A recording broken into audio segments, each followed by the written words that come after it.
하나님의 말씀은 누가복음 3장 7절에서 14절 말씀입니다. 다 찾으신 줄 믿고 제가 봉독해 올려드리겠습니다.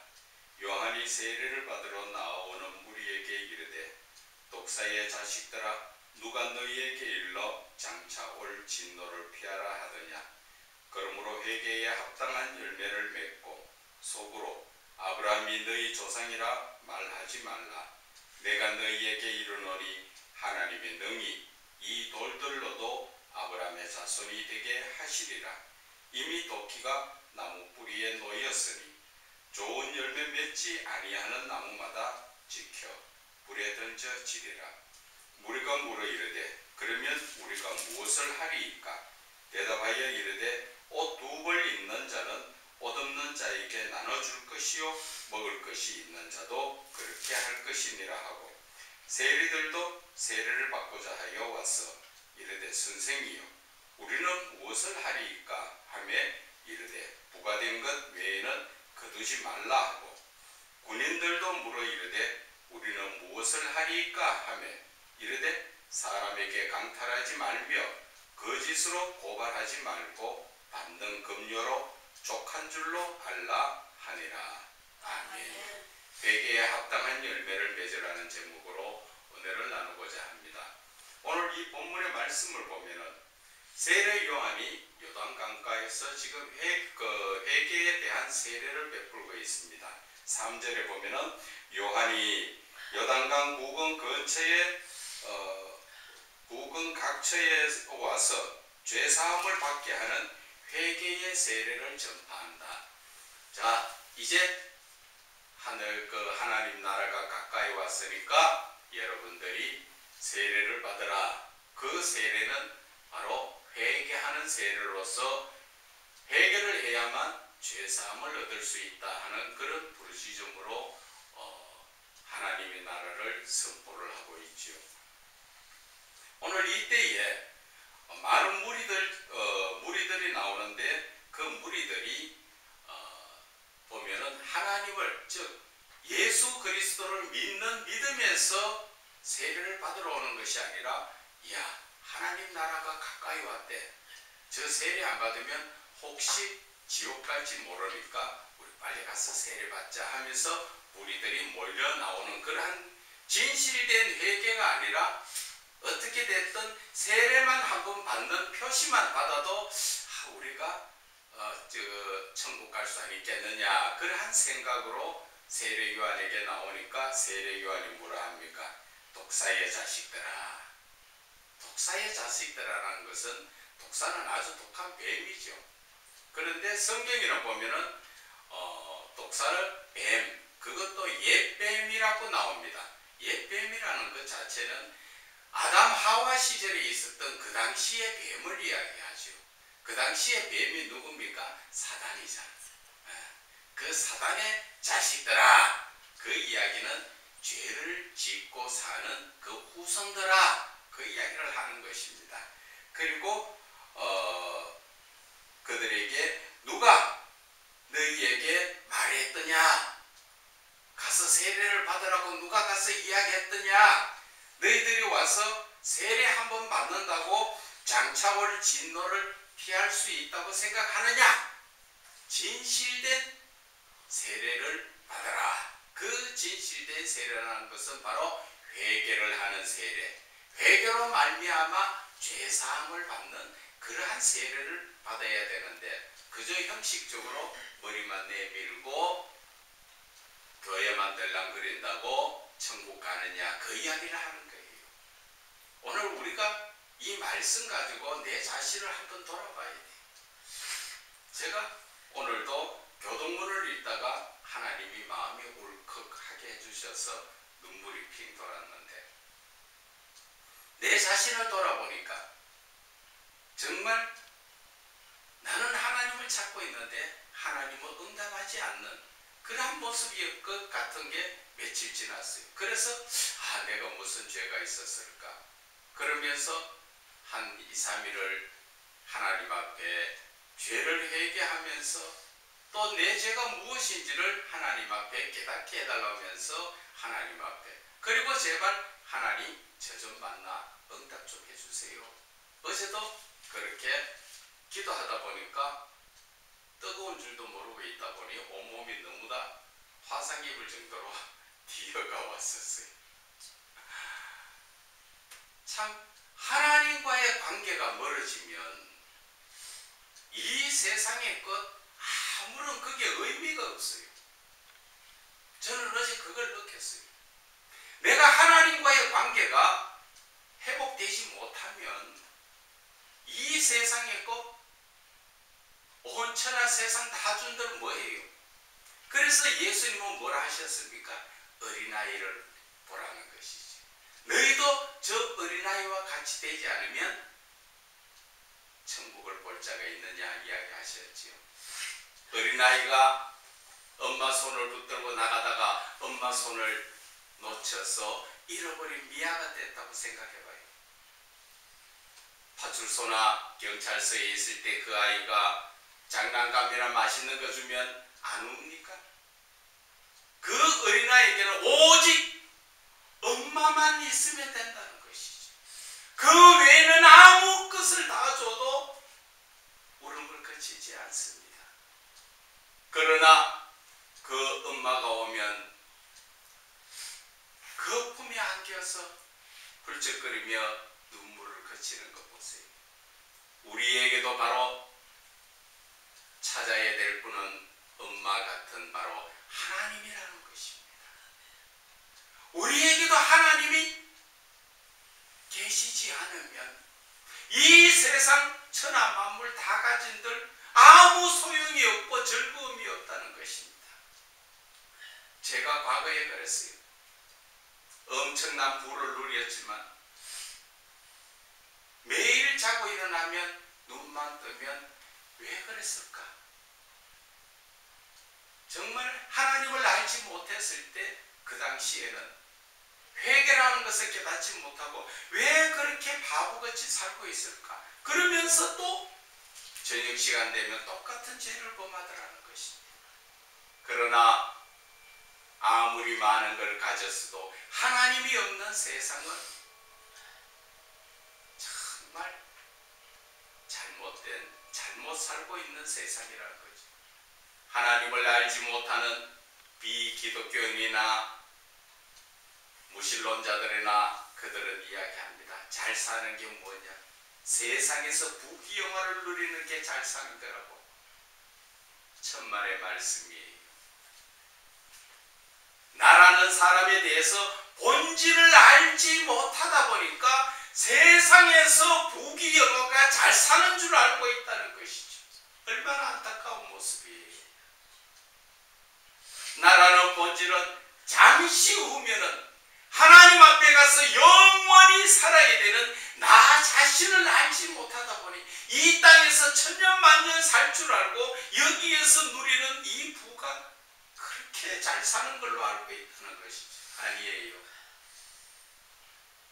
여러분들 이 땅에서 길어봐야 100년, 조금 더 늦게 사는 사람도 있지만 그 생을 마감하고 하나님 앞에 가면 영원히 살아야 되는 그 기간에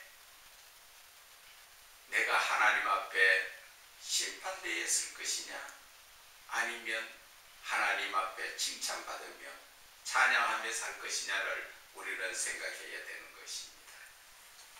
오늘 세례 요한이 이야기하는 것은 빨리 죄를 회개하라는 것이죠. 그리고 영원한 나라 하나님이 계시는 그곳에서 기쁘고 즐거운 삶을 사는 삶의 목적을 바꾸어라는 것이죠. 그런데 세례에 대해서 임시 그냥 형식적인 죄사함을 받으려고 나오는 그런 자들에게 오늘 세례 요한이 말씀합니다. 회개에 합당한 열매를 맺으라는 것이죠. 형식적으로 주여 주여 하면서 교회에 나와서 예수 믿는다고 주일날 나와서 헌금하고 말씀 듣는다고 천국 가는 거 아니라는 것을 말씀하는 거예요. 어떻게 해야 한다고? 내 자신을 돌아보라는 겁니다. 내가 하나님이 정말 기뻐하는 삶을 사느냐, 내가 하나님이 기뻐하지 않는 진노의 삶을 사느냐는 것입니다. 목사님 잠깐 기도할 때 한 말씀이 스쳐 지나갑니다. 저에게 어느 쪽을 선택할 것이냐 하는 것입니다. 저와 여러분이 이 땅에 살면서 지금 어느 쪽을 선택할 것이냐는 것입니다. 세례요한은 회개하라, 천국이 가까이 왔다, 회개에 대한 합당한 열매를 맺으라고 이야기하는데, 우리는 이 말씀 모르는 것이 아니라 알고는 있는데 내 자신을 보라는 것입니다. 어느 쪽에 서 있느냐는 것입니다. 하나님 쪽이에요? 아니면 세상 쪽이에요? 말은 다 하나님 쪽이라 합니다. 그러나 내 자신을 바라보면 한쪽 다리는 세상에 걸쳐 있고 한쪽 다리는 하나님께 걸쳐서 이것도 아니고 저것도 아닌 그런 신앙적으로 지금까지 이 설교를 듣는 모든 분들에게 말할게요. 그리스도인이라 하면서 정말 하나님이 기뻐하시는 하나님 편에 선 그런 신앙자가 과연 얼마나 있느냐는 것이죠. 대한민국에 많은 그리스도인이 있지만 대부분 하나님 편에도 서지 못하고 세상에 걸쳐서 양쪽 다리 걸쳐놔놓고 이것도 아니고 저것도 아니에요. 목자들부터 그러한 상태의 신앙을 가지고 있다 보니까 설교를 듣는 모든 성도들까지도 똑같이 그것을 배우고 있잖아요. 제가 잘 예화를 들지요. 봄날 바닷가에 엄마 개가 나와서 애기 개와 같이 햇볕을 쬐고 있는데 엄마 개가 보니까 애기 개가 옆으로 쭈글쭈글 걸어가요. 엄마가 깜짝 놀랐지요. 내 자식이 왜 옆으로 가냐고. 그래서 놀라서 애기 개에게 이야기합니다. 얘야, 그래 그러면 안 돼. 엄마가 보여줄 테니까 엄마처럼 걸어 하면서 걷는 게 엄마도 옆으로 걸었죠. 그것이 바로 지금 이 시대의 그리스도인들의 모습이라는 것입니다. 하나님의 말씀을 붙들고 사는 것이 아니라 그 입술은 주여 주여 찾으면서 삶은 마귀의 삶을 살고 있다는 것과 똑같지 않습니까? 호연히 마귀의 삶이라니까 덕이 거부가 하십니까? 아니에요. 지금 원칙적으로 한번 따져보세요. 내가 지금 성령에 이끌린 삶을 사는 그리스도인인가? 아니면 세상 마귀가 주는 유혹에 끌려 살고 있는 세상 사람인가? 마귀의 자녀인가? 보라는 것입니다. 그래서 오늘도 세례요한이 목청을 높여서 회개하라, 천국이 가까이 왔다. 그리고 형식적으로 믿음으로 그 당시만 피해가 나가려고 하는 그 온 무리들에게 이야기하지 않습니까? 한순간 진노만 피하려고 세례받으려고 그렇게 해서는 안 된다. 진정 그리스도인이라면 회개에 합당한 열매를 맺으라고 이야기합니다. 저와 여러분, 회개에 합당한 열매가 어떤 것이라고 생각하십니까? 계명대로 사랑으로 살아가는 게. 그렇죠. 그것을 종합적으로 이야기하면 사랑이죠. 사랑의 삶을 살으라는 것입니다. 어떻게 살으라고 이야기합니까? 11절에 대답하여 이르되 옷 두 벌 있는 자는 옷 없는 자에게 나눠줄 것이요 먹을 것이 있는 자도 그렇게 해야 할 것이다. 나누라는 것이죠. 이 말을 반대로 이야기하면 어때요? 지금까지 자기 것만 아깝다고 지고 옆에 이웃을 돌아보지 않았다는 것이지. 나만 잘 먹고 나만 잘 입으면 되지. 옆 사람 돌아보지 않았다는 이야기를 하잖아요. 그래서 이제 회개에 합당한 열매를 맺기 위해서는 나누라는 것이죠. 예수님이 말씀하셨지요. 서로 사랑하라. 서로 사랑하기 위해서 나누어야 된다는 것입니다. 세례 요한이 이야기하는 것이 바로 예수님이 이 땅에서 오셔서 전하시는 서로 사랑하라의 그 말씀의 나눔을 이야기하는 것입니다.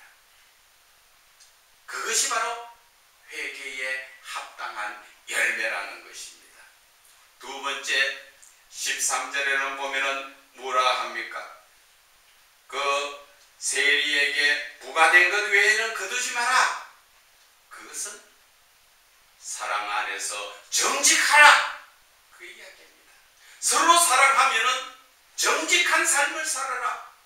왜 거두라는 것보다 더 요 돈에 욕심이 나서 많이 거두었느냐? 이제는 그렇게 하지 말고 정직하게 살아라. 그것이 바로 하나님의 사랑이다 말씀하여 주시는 것입니다. 세 번째, 군인들이 찾아왔지요. 어떻게 해야 됩니까? 이야기할 때 사람에게 강탈하지 마라.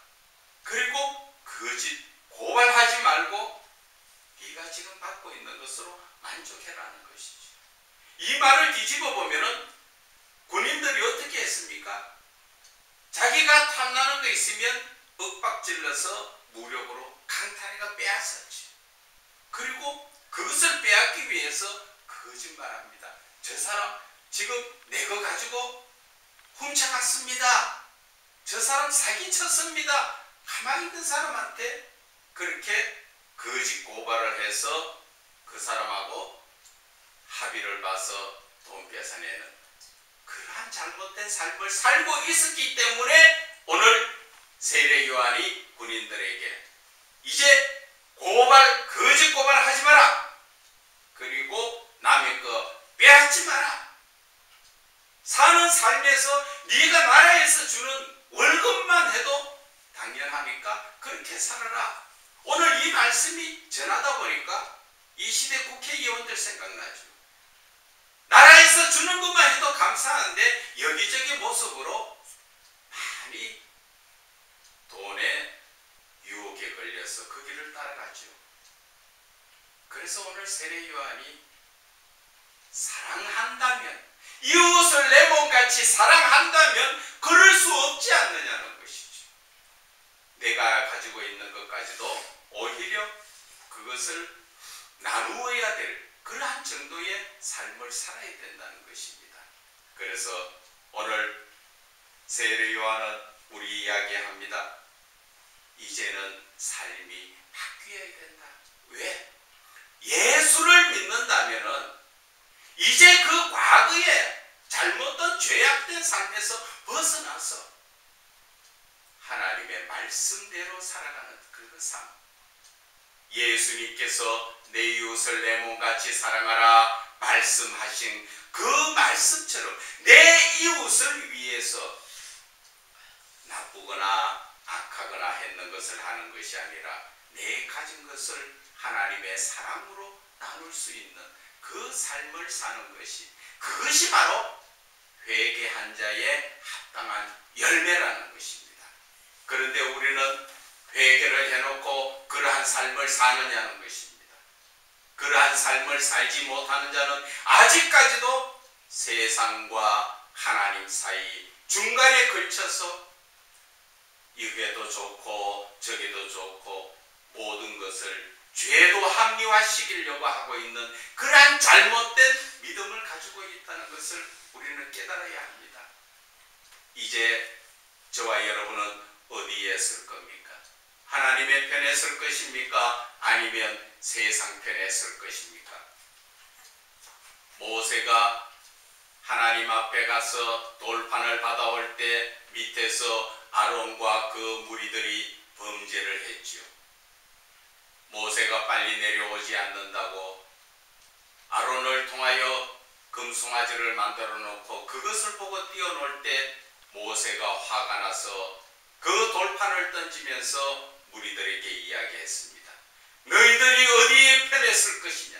하나님의 편에 설 자는 자기 쪽에 오고 세상 편에 설 자는 그 지도자 앞으로 가라 그랬지. 그래서 모세 앞으로 섰는 그 레위 자손들을 통하여 칼을 차고 가서 무려 3,000여 명을 다 죽여버렸죠. 여러분, 그 이야기가 오늘 나의 이야기라는 거예요. 내가 지금 어느 편에 서가 있느냐는 거예요. 내가 하나님의 편에 서가 있는 거예요. 아니면 세상의 편에 서가 있는 거예요. 하나님이 지금 둘 중에 어느 쪽으로 한쪽으로만 하나님은 말씀하시는데 저와 여러분은 어느 쪽에 설 것이냐는 것이죠. 말은 하나님 쪽에 선다 해놓고 삶은 아직까지도 세상 쪽이잖아요. 그것을 하나님이 기뻐하시겠냐는 것입니다. 오늘 우리는 이 세례 요한이 주는 이 말씀 가슴 깊이 새겨야 됩니다. 말로만 겉으로만 그리스도인인 척 하나님이 보고 계십니다. 사람 눈은 속일 수 있지만 하나님은 우리의 마음을 감찰하시는 하나님, 그 하나님 앞에서 내가 형식적인 그리스도인인가 온전한 그리스도인인가, 내가 정말 하나님이 기뻐하는 자인지 하나님께서 나를 저주하시는 자인지 우리는 깨달아야 한다는 것입니다. 저와 여러분이 이제 오늘부터라도 마음을 결단하시고 하나님 편에 서서 회개에 합당한 열매를 맺는 자가 되면 내 삶은 하나님이 책임져 주십니다. 우리가 지금 이 시대에 많은 더러운 전염병으로 인해서 두려움에 떨고 있지만 하나님의 편에 서면 우리는 그런 것 하나 두려워할 이유가 없다는 것입니다. 왜? 하나님이 지켜주시니까. 우리의 삶에서 저와 여러분은 이제 하나님의 말씀을 믿고 온전히 하나님의 편에 서는 저와 여러분이 되시기를 주 예수 그리스도 이름으로 축원을 드립니다.